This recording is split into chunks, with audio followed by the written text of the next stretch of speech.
finest show we have ever held with nearly twice as many dogs benched as last year.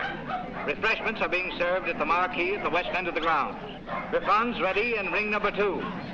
Next event, number 729. Tallies bred by exhibitors. Have your dogs ready. Quiet, please, during the judging. Attention, please. Judging in ring 1. Event number 728. Scottish Terriers, American-bred dogs. Great Danes in ring number 2. Great Scots in ring number 1. This is number 292, Captain McTavish, shown by the owner, the well-known fancier, Mr. Philo Vance, whose kennel comprises some of the finest campaigners in America.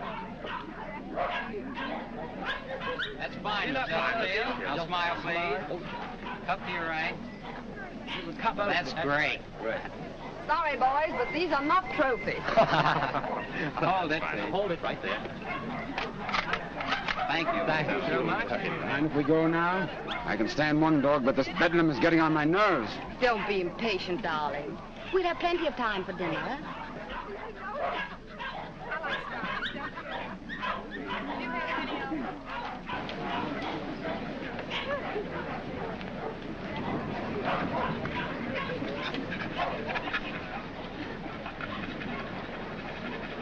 Hold it down. 2.5. Show. Event number 728. The blue ribbon won by Gillespie of Heatherstone. Dundee Deviler is runner-up, and Midlothian Gentleman receives the special. Better luck next time, Mr. Vance.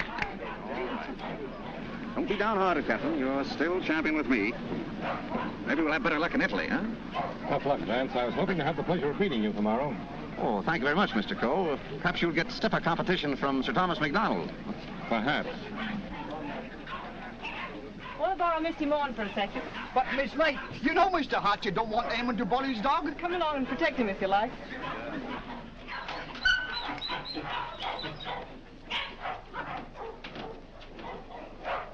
That's enough, Sir Thomas. I wouldn't take off another whisk. I think you're right, Sandy. Get ready. Hold it. Thanks. And there you are, Gilly, laddie. Hello, Hilda. Hello, Tom. Well, what's the idea? Thought we'd do a little private judging. I don't imagine your uncle would particularly approve of this. I'm sure he wouldn't. Hold him a minute, Sandy. Let's take a good look at him. All right. Come on, I'll see. What your tail?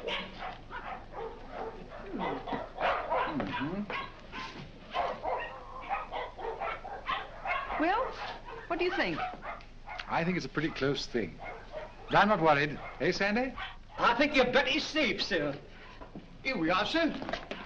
What the devil do you think you're doing, Hilda? Well, How do you do? How do you do, sir? I just wanted to prove that you're going to lose money to Tom when these two get into the ring tomorrow. And have you proved it to your satisfaction? So much so that I want you to loan me $1,000 to place on Gilly. Hilda. That's cheek for you. Wants to bet against me with $1,000 of my own money. I wasn't asking you for your money.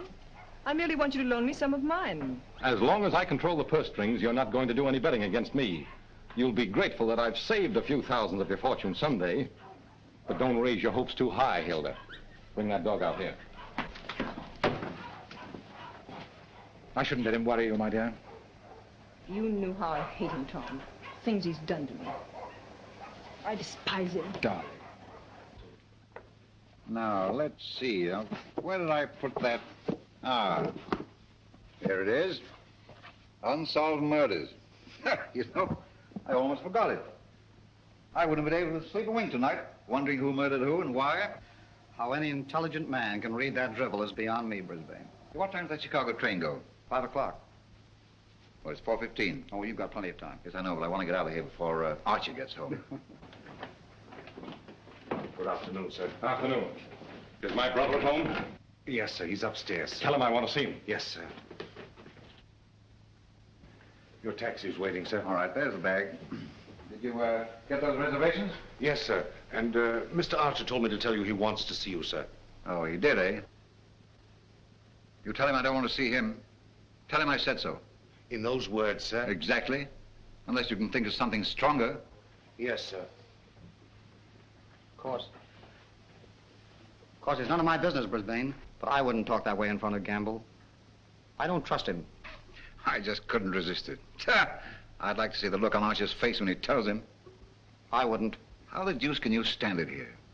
Why, there wouldn't be enough money in the world to compensate me for being Archer Coe's secretary. Oh, he's not as bad as all that. Say, you better be getting along. There's such a thing as carrying loyalty too far. Don't forget, I overheard a few of his choice remarks to you when you dared to suggest that you were in love with Hilda and wanted to marry her. I'm afraid you're taking Archer a little too seriously, old man. Did you deliver my message? I thought it best to wait till you were safely away, sir. Do you mind dropping me off? I have an engagement with Hilda for dinner. Come ahead, come ahead. All aboard! Albany Express, Stanford, Bridgeport, New London, New Haven, Westerly, Providence, Boston.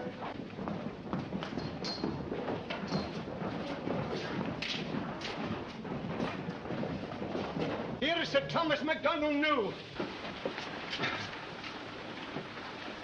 What's the matter, Sandy? Something terrible's happened, sir. Gilly's gone. What? And I cannot find him. They've taken him off the bench, sir. Well, he couldn't have got loose.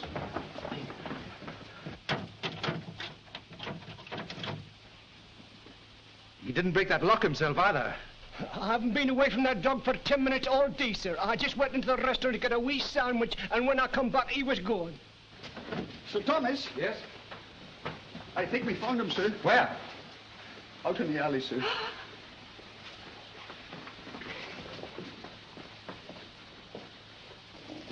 This way, sir. Gilly, he's dead. Oh. I'll kill the man who did this.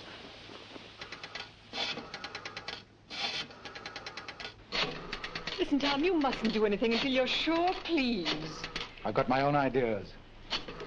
Oh, I know Uncle Archer's mean and cruel, but I can't believe he'd do a thing like this.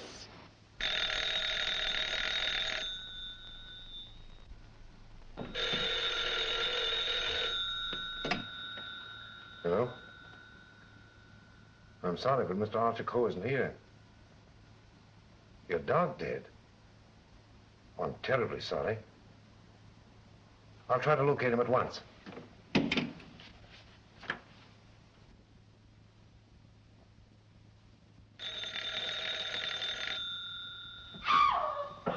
Go away from me, Hugh.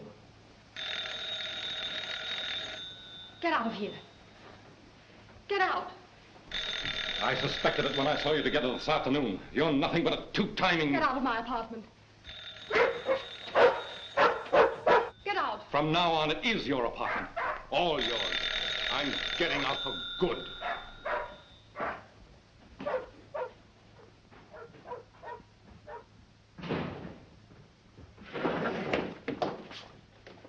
Ah, Mr. Coe. My dear friend, Yes, I see you are. Pardon? Yes. Oh, I am, how do you say it? Tanto allegro. I came to see you.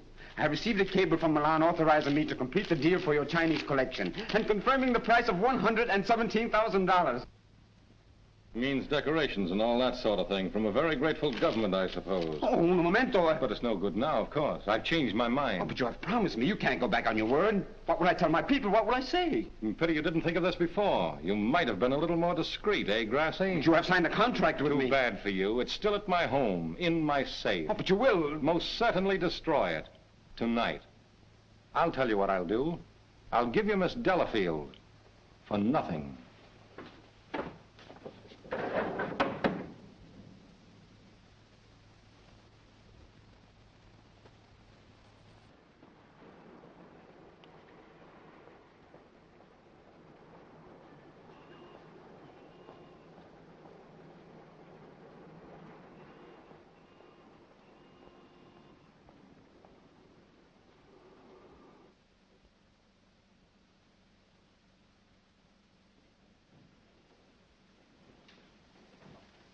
Hey, Liang. At it again, eh? I was led to believe that the cook's place is in the kitchen. The next time I shall... I have been expecting my dismissal, Mr. Cole. We have served our purpose, these priceless treasures and I overheard Mr. Reed saying you were preparing to sell this whole collection. You've been listening at the keyhole, have you? You cannot sell them, Mr. Cole. Do you think I would have dishonored my ancestors, perjured my soul, cheated my own countrymen to acquire these for you? Had I not believed that you would reverence them as I do? That's the worst of your race, a pack of mawkish sentimentalists about your ancestors. I don't need you tonight. Go on, get out. I would suggest you consider most carefully before you sell.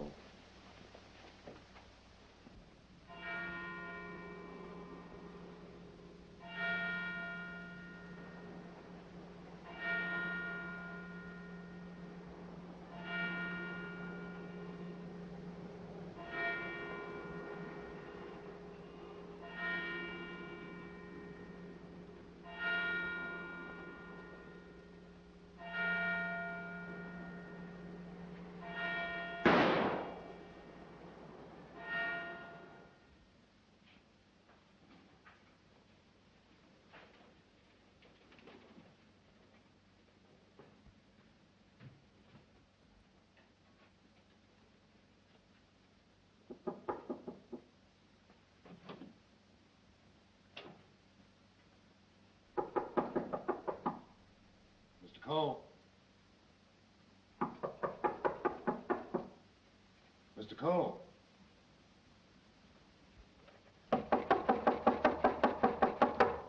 Breakfast, Mr. Cole.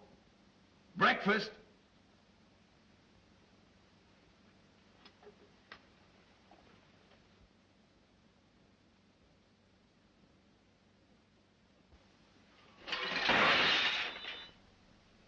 Mr. Reed! Mr. Reed! Mr. Reed! What is it, Gamble? Mr. Cole, Mr. Archer Cole has killed himself. Killed himself? When? How? He's sitting in there like, and the door's bolted. You're positive? Yes, sir. In his bedroom. Phone the police. Yes, sir.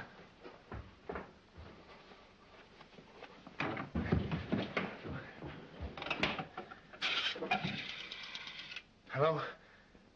Give me police headquarters, quick. Homicide, Sergeant Miller speaking. Now, wait a minute, I don't get you. Take it easy. All right, let me get it. Suicide. Suicide?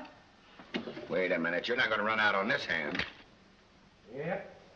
Who? Archer Cole, 98 East 71st Street. Okay, I got you. Is that it, Sergeant? Yeah. Well, goodbye, Ernest. Sergeant, he's to you, Cub. Kick in on that 6 bits. Oh, relax, will you? Okay. This is your case, Sergeant. You better get the boys out. 98 71st Street? That's right. All right, come on, Snip. Tell Dr. Amos to hurry right out to 98 East 71st Street. Did you say east, Sergeant? East, yes. I got it. Daily Mail? Give me a city desk. Calling car 18, car 18. Oh, times? Charlie Adler. 98 East 71st Street. Last night, Archer Cole committed suicide. Proceed immediately and call your station for instructions.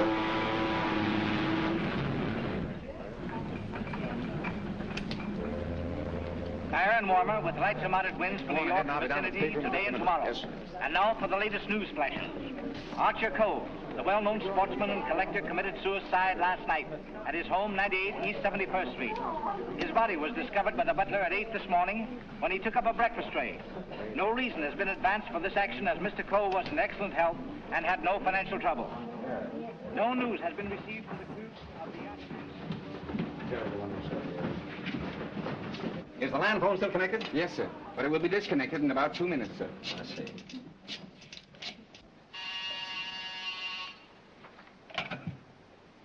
Hello? Hello, Markham. Hello, Vance. I thought you were on your way to Italy. I am.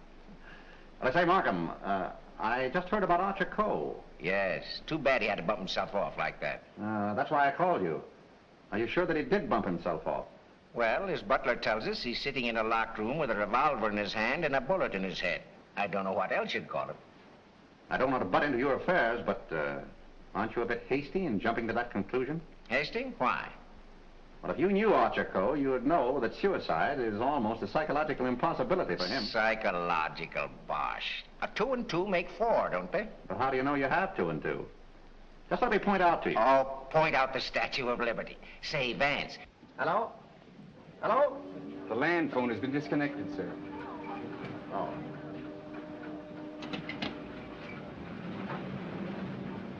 Will you have my luggage brought up? Yes, sir. Steward. Just have them send it ashore. I've decided not to sail. Sir? Vance, you've been right about a lot of cases in the past, but I can't help smiling at you getting off that boat and giving up a swell trip, all because of a hunch. As a matter of fact, Markham, more than a hunch. Huh? It just so happens that I talked with Archer Coe only yesterday. What? Where? The Long Island Kennel Club. You know, I can't conceive of a man on the verge of suicide being very deeply concerned over winning a championship at a dog show, can you? No. What do you mean? Simply this. As late as yesterday afternoon, Archer Coe was looking forward with the keenest anticipation to winning a blue ribbon from Sir Thomas MacDonald today. Sir Thomas MacDonald. Say, wasn't it his dog that was found dead last night? Right. And Archer Coe found dead this morning. You suppose there might be some connection there? I don't know. But if someone were to try to kill Captain McTavish, I'd probably turn murderer myself, wouldn't I, Captain?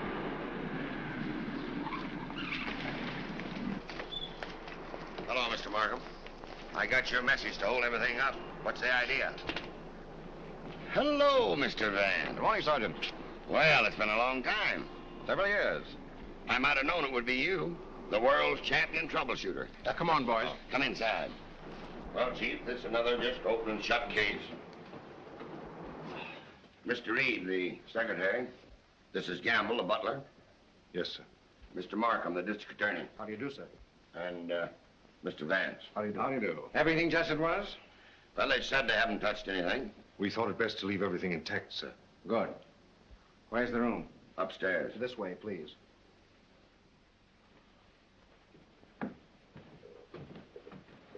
You've been in Mr. Coe's service long? About 3 months, sir. And before that? Why, unfortunately, I was unemployed, sir. This is it, sir.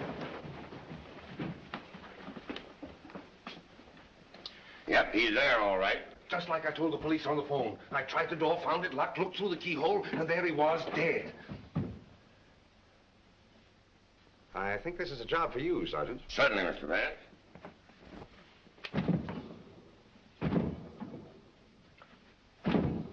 Well, Hennessy, what are you standing there for? Your health? This takes beef. All right.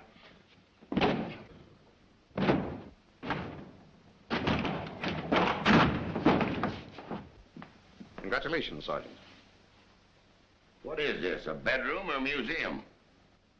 More junk here than in a Chinese josh house.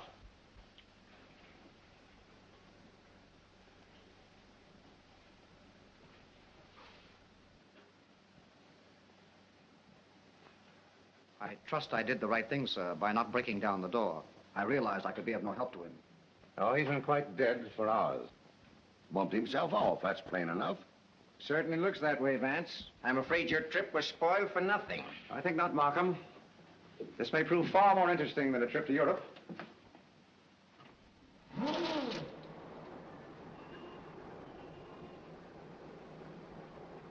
You carry a gun?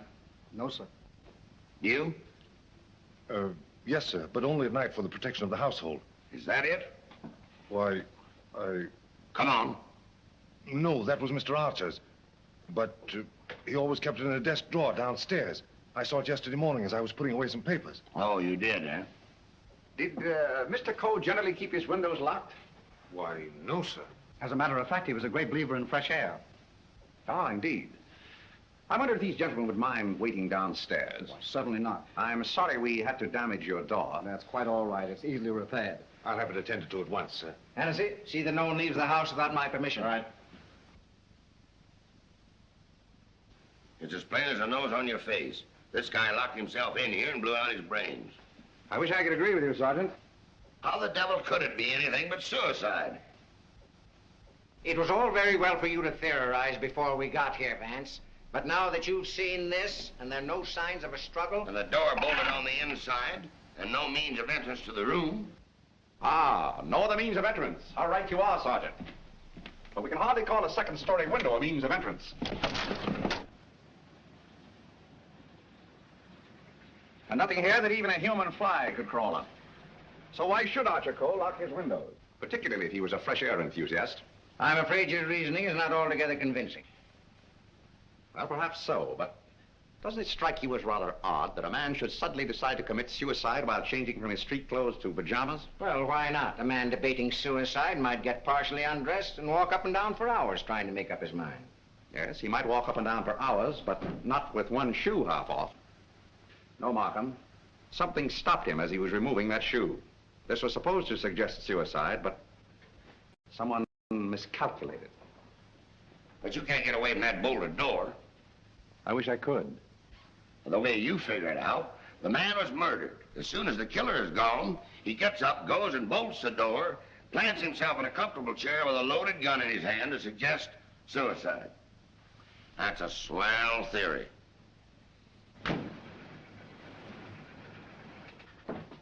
Hello, Gamble. What is this? What's happened? Something terrible has happened, Miss Lake. Hilda. What is it, Raymond? What is it? It's your Uncle Archie, Hilda. He killed himself last night. Where? They're upstairs.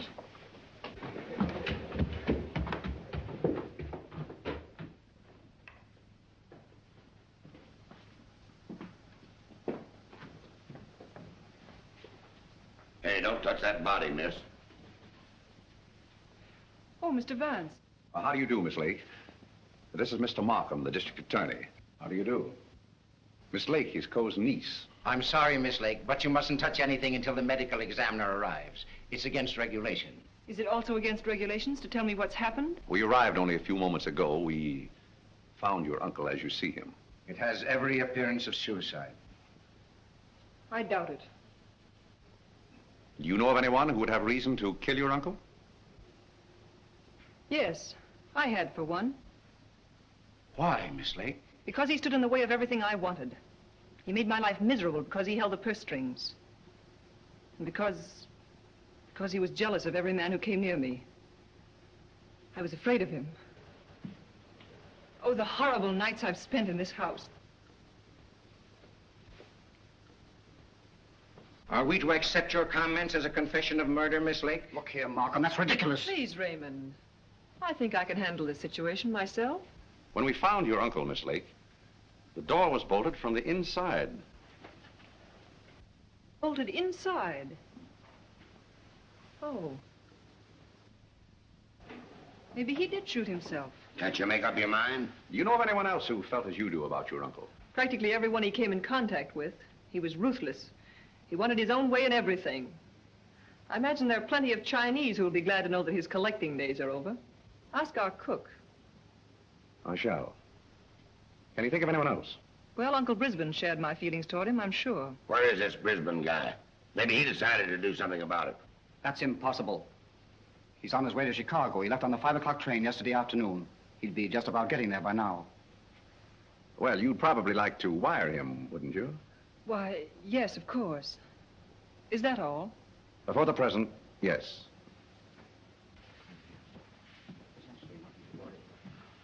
Suppose we check up on Uncle Brisbane on that Chicago train. Won't take me but a minute.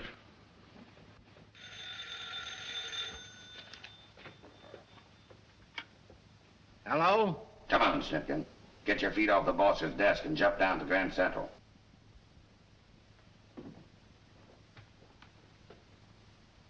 All right, I get you.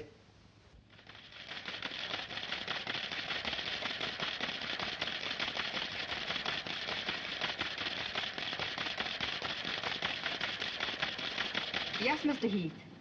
Langham Hotel, Chicago? Yes, sir. I'll rush the call. Hold the while, please. Oh, yes, Mr. Heath. We're expecting Mr. Brisbane Coe this morning. Oh, yes, he wired for a reservation last night. Thank you. Goodbye. Yeah. He took the 5 o'clock train, all right. Good. You know, there's a few things I'd like to find out about this girl, Hilda Lake. Why are you always trying to check up on me? I'm not trying to check up on you, Hilda. I want to help you. Well, you know how I feel about you. You know that I love you. But lately you seem to have changed. Every time I want to speak to you about marriage, you evade me. What's on your mind? Oh, nothing, nothing. Raymond, I never said I'd marry you. But I thought that now that I could take you away from here. You might as well know now as later. When all of this is cleared up, I'm going to marry Tom McDonald. Oh. Oh, try to understand, Raymond. I'm sorry.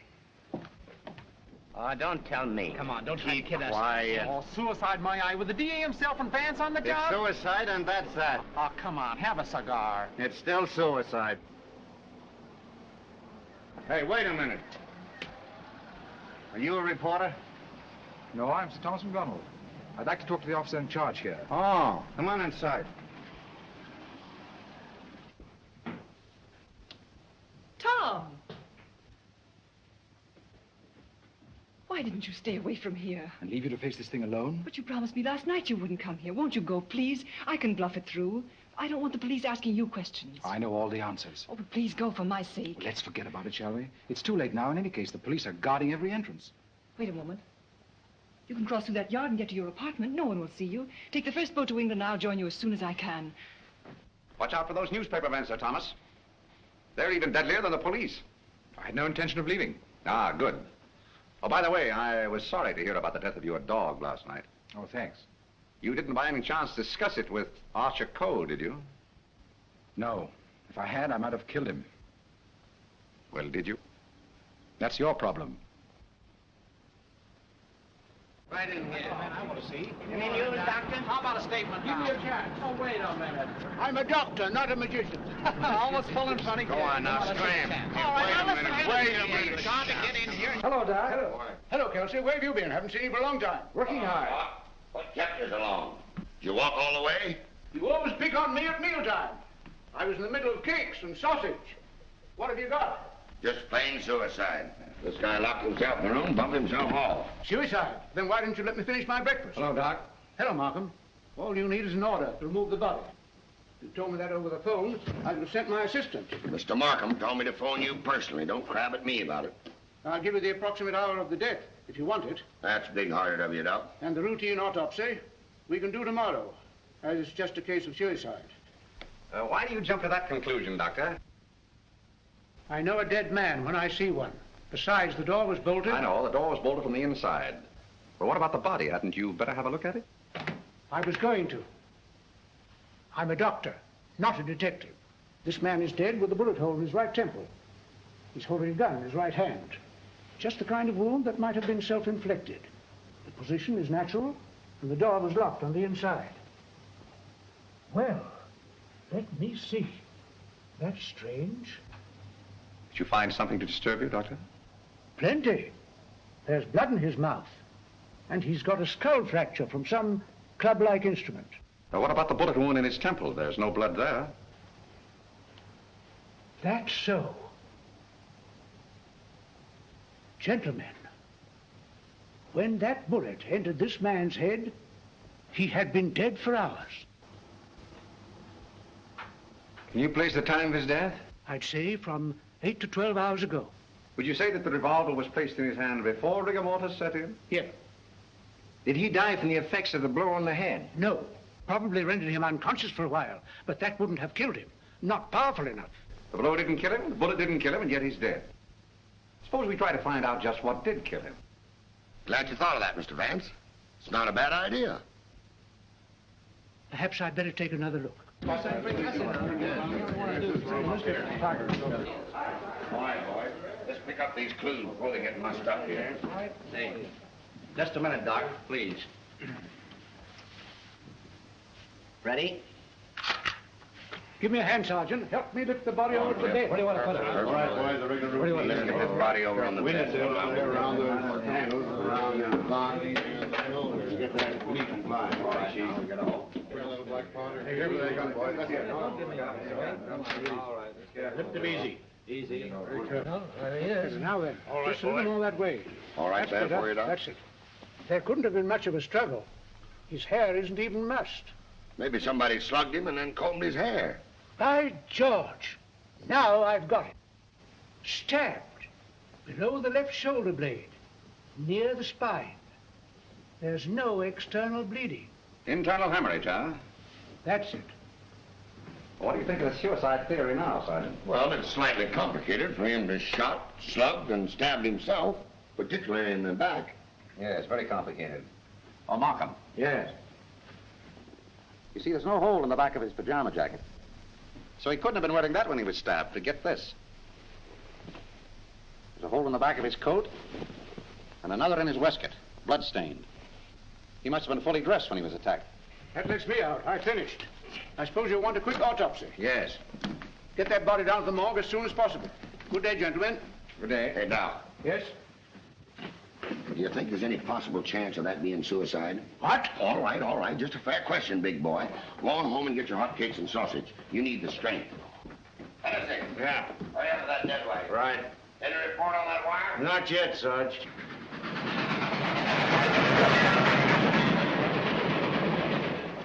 Send a wire to this guy Markham, 98 East 71st Street, New York City, and tell him, Brisbane Co. not aboard this train. Wallace, conductor, train number 7.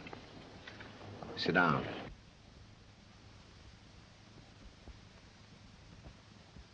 What time did Brisbane Co. leave for Chicago?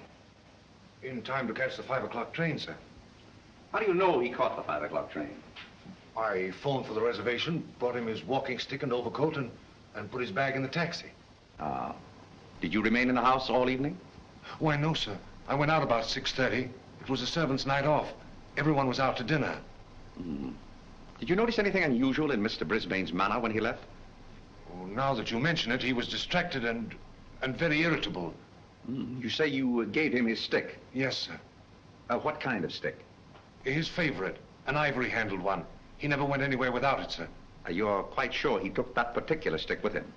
Positive. I handed it to him myself, sir. Did you see him when he returned here last evening? Returned? Yes. I didn't know he had returned, sir. Then whose ivory-headed stick is that hanging over that chair in the hall? I don't know, sir. I swear I don't know. Down. Steady, Gamble, steady. Is this it? Is it? Yes, sir. I can't understand it. I suppose you saw nothing of his bag? Why, no, sir. Well, if he brought his cane back here, what did he do with his bag? Ah, very good, Sergeant. That's just the point. He undoubtedly left it somewhere. But where? I should think the most logical place would be the check room at the Grand Central Station. What kind of a bag was it? Just an ordinary pigskin bag, sir, with his initials BC on it. Is that it? Yeah, that looks like it. There's your police department receipt. What time was this check? 4:45. Thanks, pal. Okay. Well, here it is. Put it here. Did you examine the contents? No, I brought it right up here. I'll open it. Did you find out what time this was checked? Yeah. There you are. 4:45. He must have gone direct from the house to the station.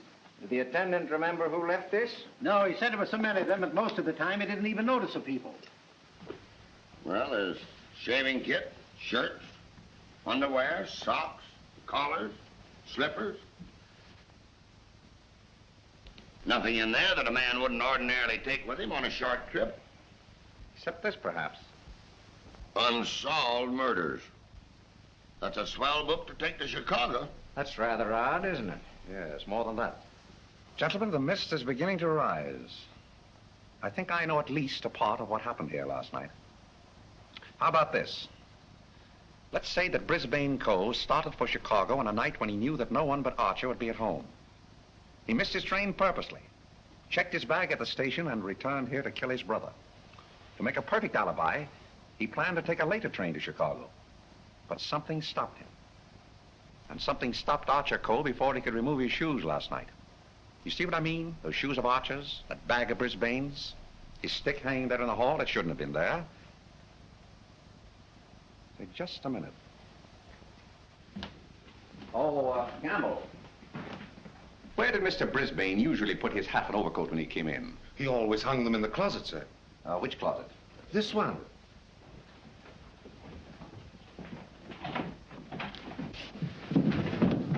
Oh!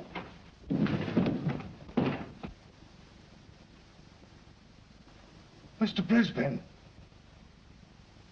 Well, Mr. Vance, where are we now? I should say somewhere in the middle of the Gobi Desert.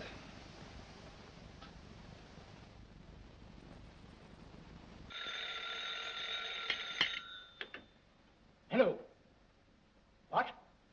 Again? I'm right in the middle of my lunch. First you interfere with my breakfast, then you ruin my lunch. Don't you boys ever eat? No, I'm on a diet. Oh, all right. Hello. All right, I'll attend to that later. Get me the wagon and the fingerprint gang.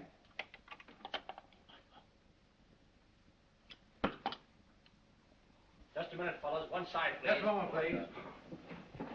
Ready? That's all. All right, go ahead. Here. He's been dead for hours. And me thinking all the time he was playing possum. Well, there are too many people in the world anyway. Mr. Vance, this is just ordinary junk. I'm afraid so. And I'd rather hope for something important. Which one of the two victims died first, Doctor? Archer Coe, I think. This one a little later. And the weapon? The same, sharp and narrow. Second. Tag and list these. I think I better fingerprint everything inside and outside here. Right, Captain. Hennessy. Yes. Look for a sharp, narrow weapon. Right. Found something? Why, it looks like fishing tackle. It's tackle, all right, but not fishing. Markham, we're dealing with a shrewd brain. The technique of this crime was very cleverly worked out. But something went wrong. Sergeant, here's your order for the removal of the body. Thanks, Doc. So long. I want food. Well, nobody's stopping you. And if you've got any more corpses, bring them out now, will you? I can't be running up and down here all day. What do you mean running up and down all day with that swell car the city gave you? Oh. Nothing upsets the doctor.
Hi, Captain. Going in to take charge? Well, if you hurry up and solve this case, maybe I can go home. Come on. I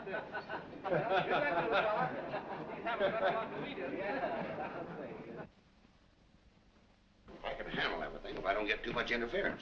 Oh, Markham. Yeah? You're just in time for a demonstration.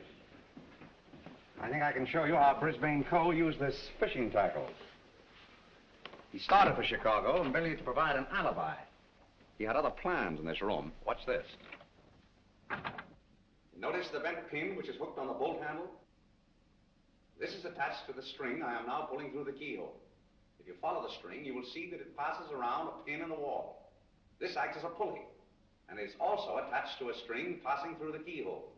You see, the bolt is now being forced into its socket. Upon my word.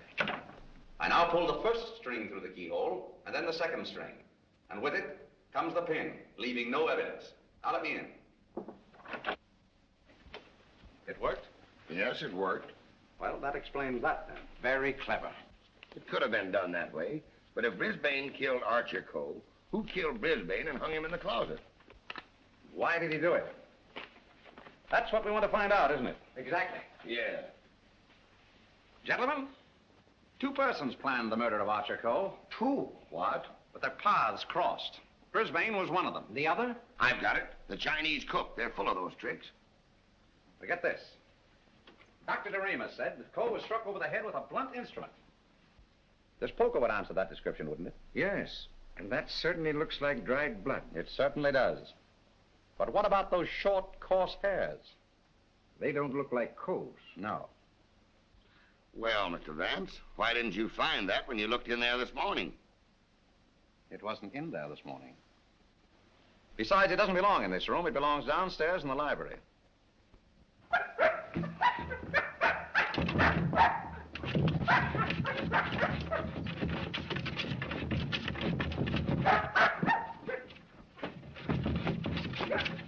Captain?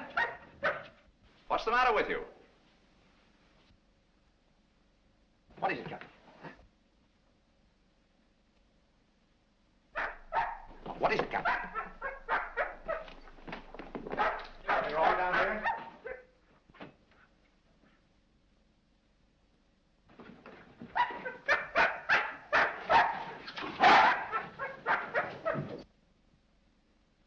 Oh, good boy, Captain.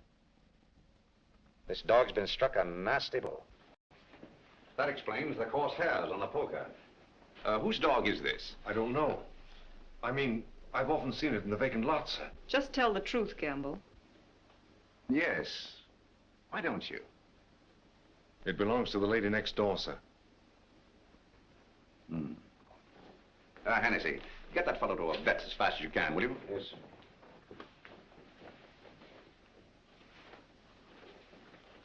Easy, easy, easy, boy. Easy. Now, Gamble, let's have the name of the lady next door. Doris Delafield. Yes, I'm Miss Delafield. Won't you sit down, gentlemen? Thank you. I'm sorry I didn't win you a trophy at the dog show. You're quite a fancier, aren't you? Yes, somewhat. I'm interested in one of your dogs, the Doberman. You mean Figaro? I wonder if I could have a look at him. I'm terribly sorry.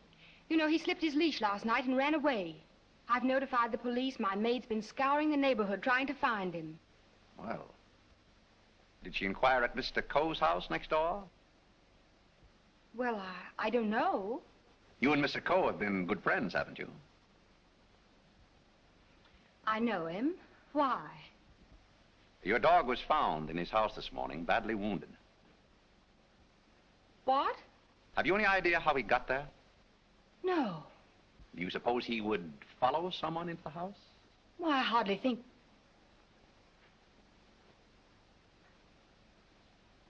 Now, what are you driving at? Mr. Archer Coe and his brother were murdered last night. Murdered? I was afraid that...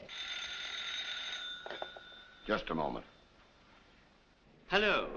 Is that Miss Doris Delafield's apartment? Would you please tell Miss Delafield that we couldn't get the reservations for her and Mr. Grassi on A deck, and ask her if B deck would be satisfactory? Miss Delafield will not be sailing. You can cancel a reservation for them both. Both?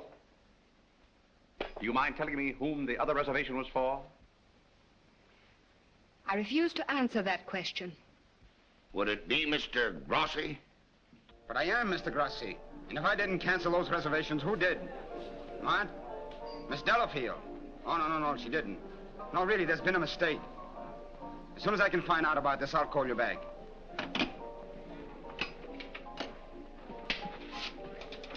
I don't think you'll find Miss Delafield at home just now.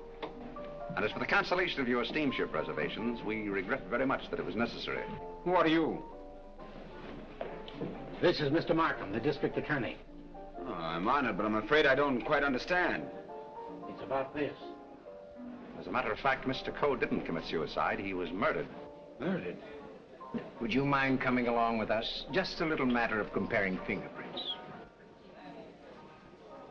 No, not in the least.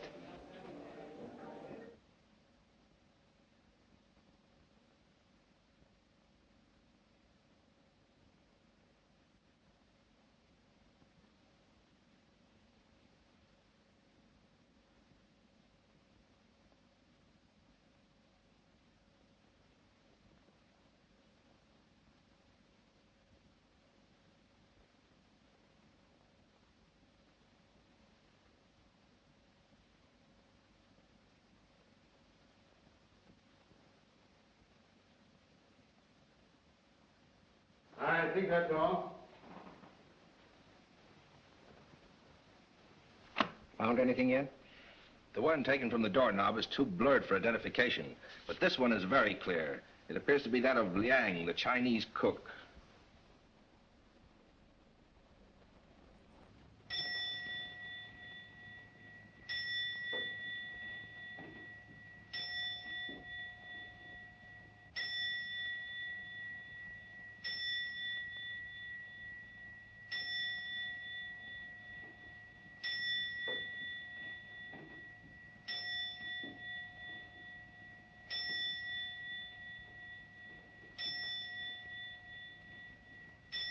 Any luck? No, not yet. It must be here somewhere. I'm positive that the dagger that killed the Coles belongs in that sheath. Tired, Markham? No.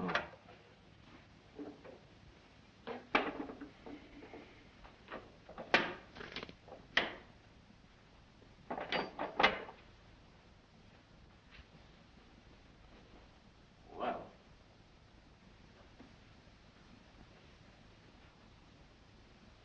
That's strange. What is it? The King Ya vase is missing. It's the most valuable in the whole collection. That's all that's left of it. If I'm not mistaken, that's blood. Blood? Markham, I'm coming more and more to the belief that Archer Cole was killed in this room. That poker, this dagger sheath, now these fragments, all here. But, Vance, do you mean to tell me that the dead man walked upstairs? I'm not trying to tell you anything but the facts. It's the most remarkable case in my experience.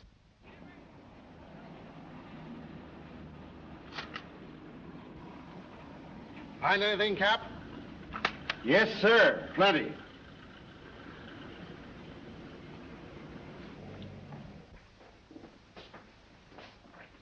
Oh, Mr. Reed.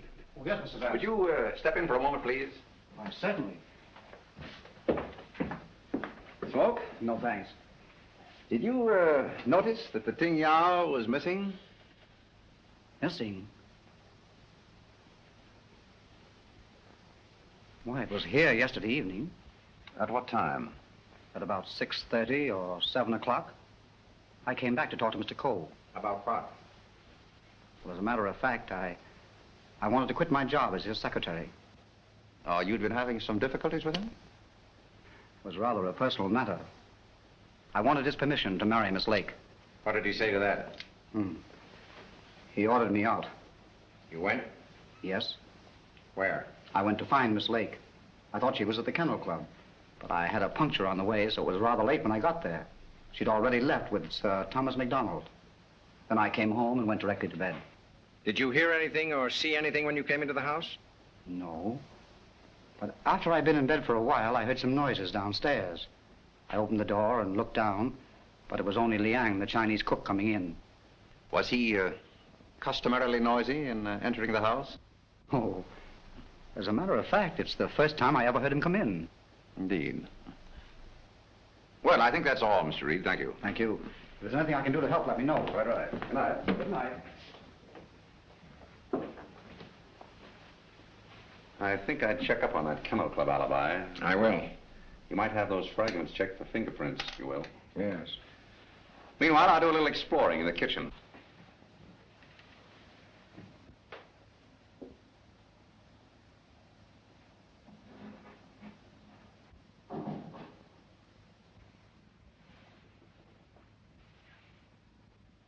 Why, Mr. Vance, I thought... Get Markham.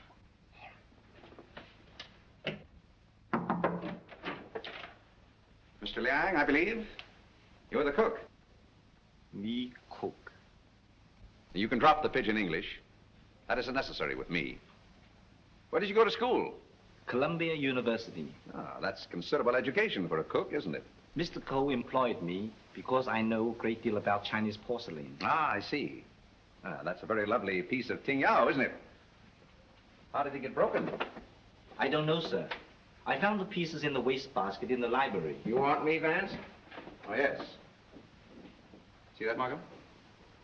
More blood spots on the inside. Apparently, the murderer dropped the dagger in here to hide it, but he dropped it too hard and the vase broke. When did you find these pieces? This morning. This morning?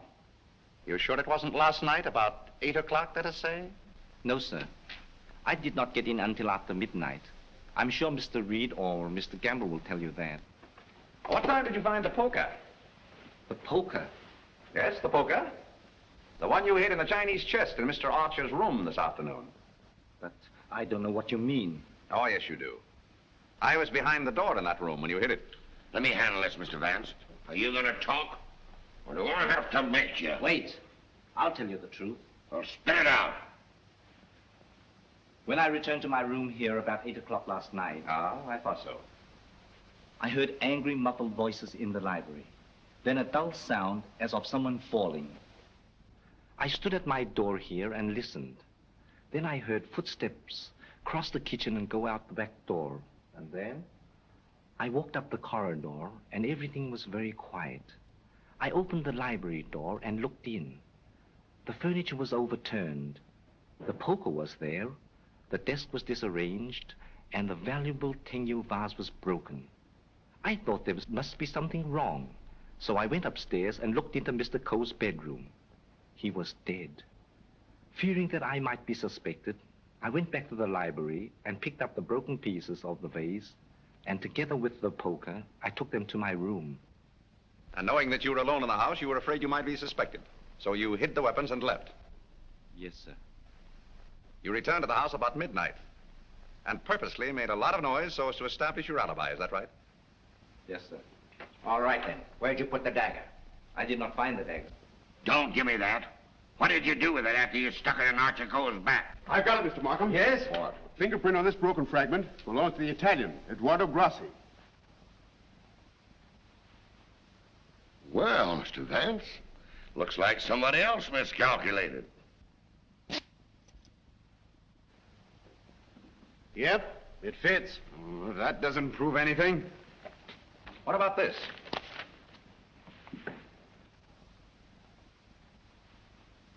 Where did you get it? It was in Archer Coe's pocket. What were you doing outside the drawing room window last night? Why, I wanted to be sure that he was alone. Why? For weeks we had been negotiating for the sale of his collection to the museum at Milan. It meant everything to me. He kept raising the price, but on Monday we came to an understanding. And I cabled the museum that I had succeeded. And last night he turned me down because he saw me with Miss Delafield. Let me explain. Archer was extremely jealous of me. Well, you can't blame him for that. You went there to threaten him, didn't you? Which I had every right to do. I told him I would use any means to make him fulfill his contract. He laughed at me, said that he would smash every piece in his collection before he'd let me have it. So you picked up the poker and did a little smashing on your own account, eh? I did not. Let me have that fragment, will you? Thank you. You know how that was broken? Tignao vase? With blood stains on the inside and your fingerprint on the outside. I don't know. Sergeant, I think you better book him. Right. Thank you. Come on. Let's get out of that monkey suit. Let's get going. Come on. Don't worry, I'm not running away. You telling me?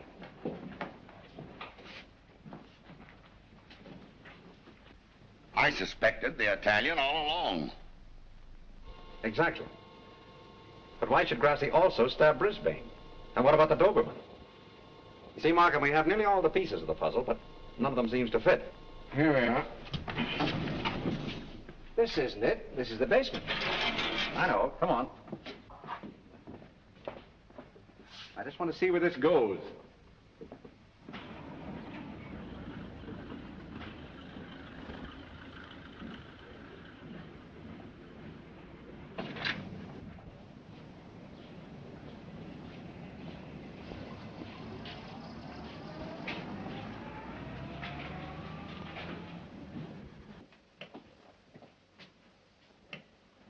Good evening, sir. Gamble? By the way, how long have you been using that name? All my life, sir. Dubois checked Gamble's fingerprints at the Identification Bureau, and who do you think he turns out to be? Not Gamble? No. Atlantic Eddie. He used to work the boats on both sides of the ocean. Honestly, Mr. Vance, I haven't turned a trick in 5 years. Oh, that's all right, Eddie. I just wanted to let you know that we're old pals. Sir, someone slipped in the back door and went into one of the front rooms.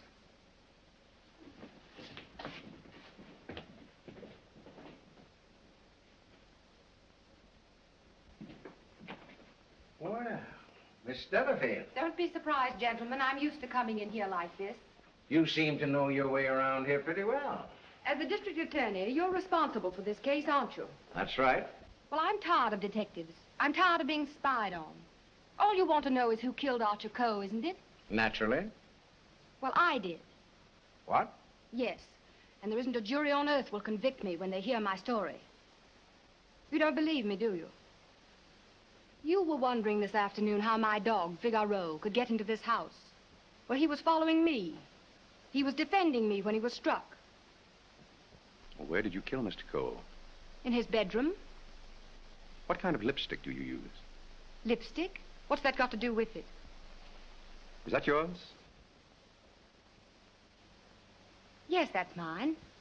While I was struggling with Archer, my bag dropped on the floor and everything spilt out. Won't do, Miss Delafield. It's an old trick. It's not a trick. I didn't realize that you were so fond of Mr. Grassi. Mr. Grassi has nothing to do with it. Take me down to the station. I'll say nothing more until I get an attorney. Help! Help! Help! Help!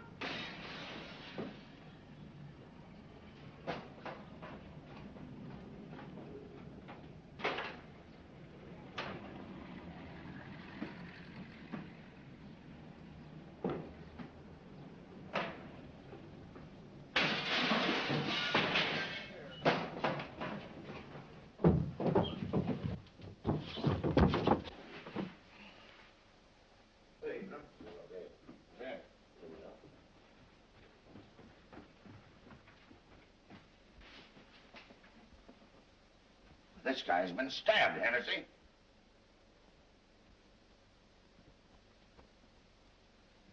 Is this it, Mr. Vance? Yes, that's it. Thank you very much. First you spoil my breakfast. Then you break up my lunch. Now you pull me out of bed in the middle of the night. And this fellow not even dead. Why don't you put that in your report, Doc?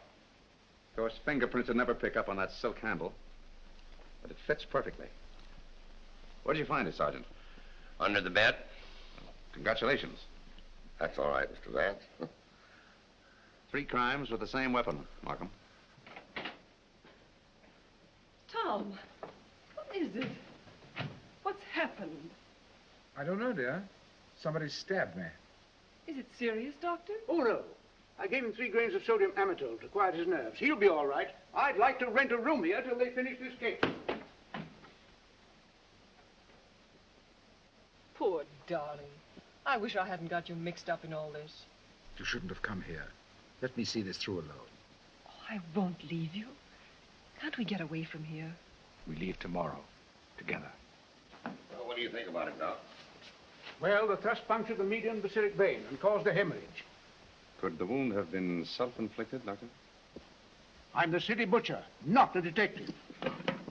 Don't bother me with any murders after 3 tomorrow. I'm going to the World Series. Hey, Doc, hold me the score between innings, will you? Get these people out of this. What are they waiting for? We just want to ask you a few questions, Sir Thomas. You say that when you were stabbed, you saw nothing, huh? That's right. It was dark. I heard a noise and jumped out of bed. Somebody threw a chair and just missed my head and struck the window. I shouted for help and ran towards the door. Then I felt a sharp pain in my arm as I lost consciousness. Knife by a ghost. That's a hot one.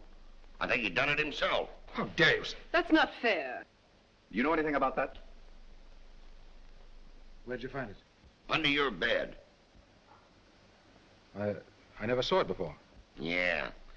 Like I never saw a pair of handcuffs. You've no right to question him now in this condition. Rather funny.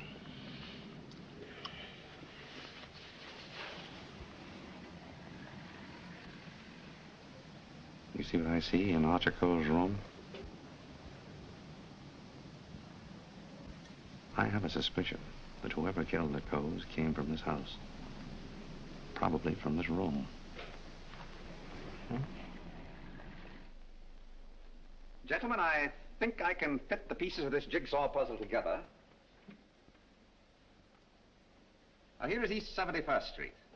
This is the Coe house, the yard, and the apartment house next door. Now, let's have a look inside. This is McDonald's apartment. Directly opposite is the window of Archer Coe's bedroom.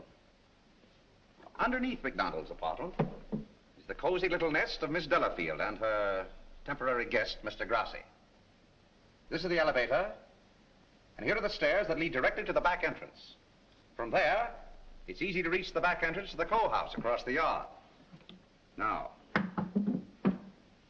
that's the front hall, and here's the library.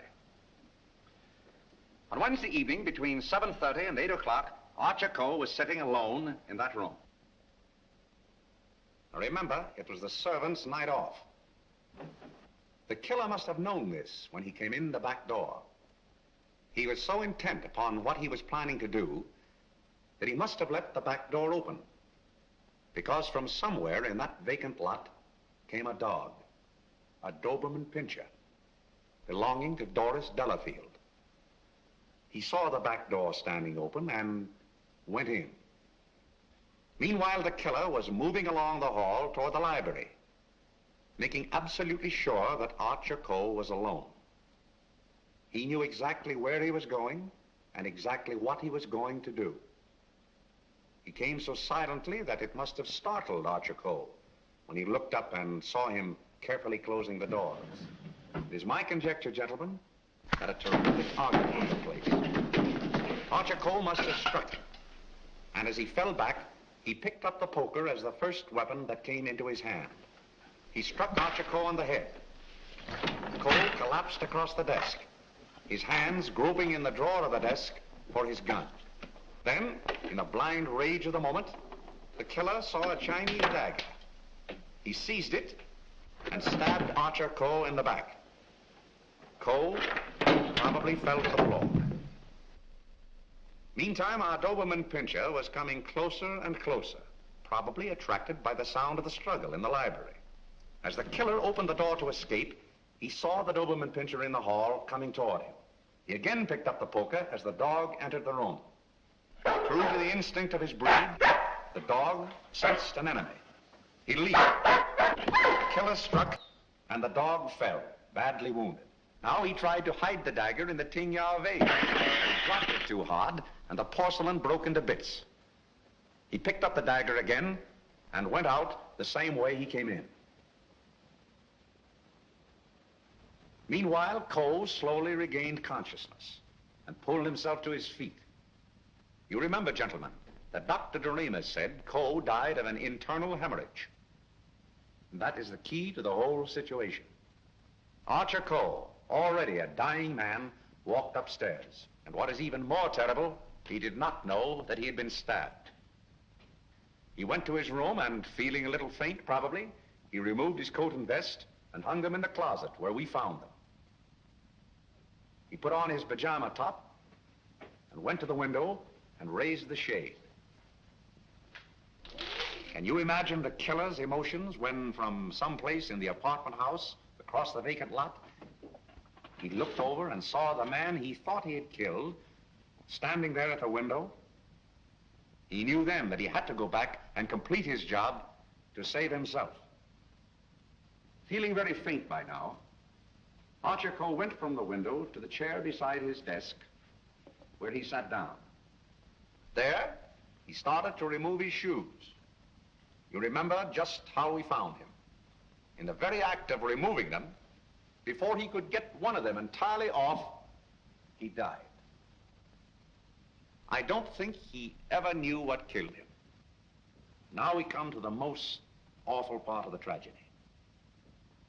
Brisbane Coe came back to the house with a cleverly worked out plan for killing his brother. He also knew that it was the servants' night out and that he would not be disturbed. He went down the hall to the library, and from the drawer of the desk, he took Archer Coe's own revolver and put it into his pocket. Then, turning out the light on the desk, he went out of the room. He hung his stick over the chair in the hall and tiptoed up the stairs and into Archer Coe's room. He saw his brother sitting in his easy chair, apparently asleep. I can see him tiptoe across the room. And from somewhere just across the desk, he took out the revolver and with careful aim, he pulled the trigger.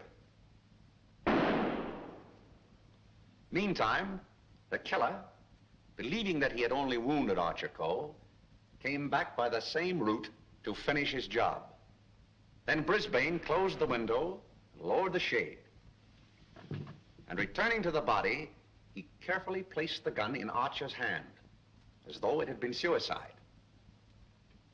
Then he went to the door, and with the two pieces of string, the pins and the darning needle, he was able to bolt the door on the inside, just as I showed you.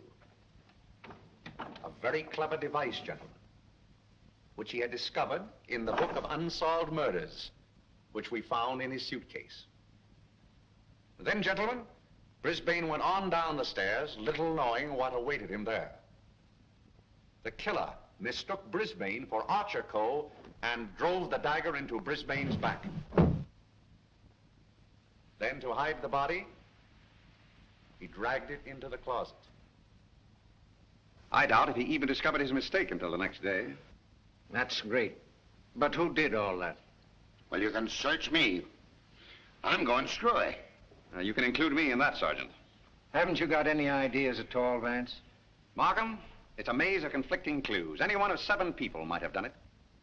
But we couldn't convict 7 people, Mr. Vance. You couldn't convict one with the evidence you've got. Gentlemen, I'm afraid we're completely stopped. Licked. I hate to admit it, but it looks that way. Vance, in all the years we've worked together, I never heard you say that before. I know. I'm sorry, Markham. Well, what are we going to do about it? I don't know. Are you sure you checked up on all the alibis? Every one of them. And you've gone over the fingerprint situation with your boy? Yes, sir. Well, we've slipped up somewhere, Sergeant. But there must be something that we can get our teeth into. Markham, I suggest that you dismiss this case. What? Dismiss it? Yes, turn all the suspects loose. I can just see all the newspapers in this town screaming for a new district attorney. Well, we can probably cover you up all right, Mr. Markham. I've said it was suicide all along. Yes, I know. We could put that solution on it, but I hate to do it. All right, Sergeant. Go ahead. Turn him loose. Turn him loose? Yes. Well, Mr. Vance, this is once we're both stuck. When you give up, Vance, I'm sunk. Oh, I haven't given up. I have another idea. What? If it works, I'll have your killer for you in half an hour. I'm going to arrange a little meeting with him now. What? But you let me dismiss all the suspects. Yeah, that's just what I wanted you to do.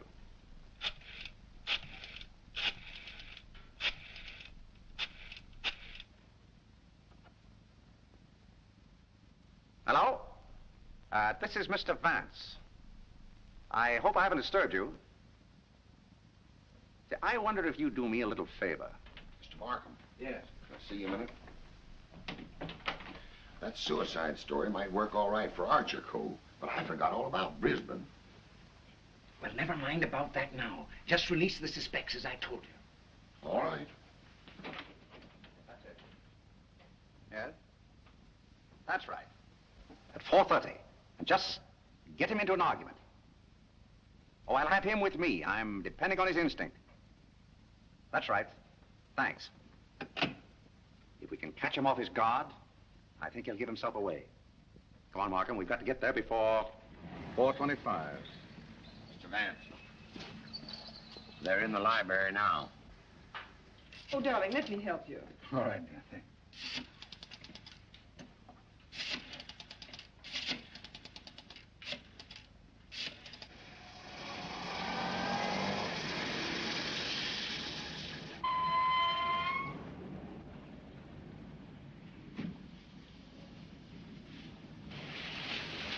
Well, this is the first time we've used bloodhounds in police work since I wore high-button shoes. And red flannel underwear? Oh, I always wear red flannel underwear. So do I. I want your bridal suite on the Coronia. They're sailing at midnight. That's right. Thank you. Sailing at midnight. Lady MacDonald. Is it the title that dazzles you so much? Or is it the fortune she'll inherit that makes her so attractive, Sir Thomas? Raymond, are you crazy? It isn't the first time a fortune has bought a title. It so happens I'm not in need of a fortune. Possibly you are. Raymond, you've no right to interfere this way. No right? Well, I'll take that right. You think you're both sailing at midnight? Well, it won't work. You're going all right, Sir Thomas, but you're going alone. Really? Yes, and you're going now, or else...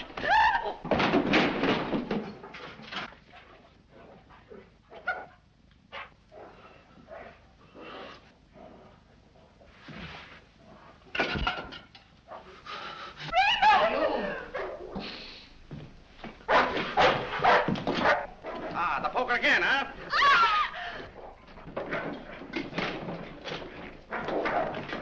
Take him off! Take him off! No.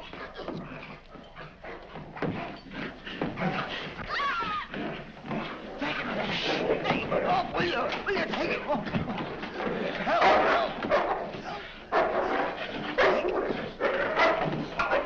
Here, hold him.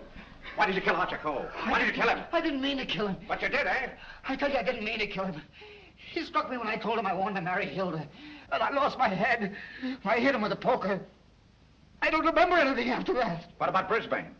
It was a terrible mistake. And McDonald? I still would kill him if I could. There's your man, Sergeant. You made a fatal mistake, Reed, when you reached for that poker. Somebody swiped my bracelets. You dropped them in the pantry. Oh. All right, Hennessy. Leave down booking. I want to thank you very much for your cooperation. Not at all. It was Sir Thomas I telephoned from your office, Markham. He very cleverly helped us stage this little scene. We have to thank the dog for the rest. Well, we did it again, Mr. Vance. Congratulations, Sergeant. Thank you. I'll certainly mention you in my story to the papers.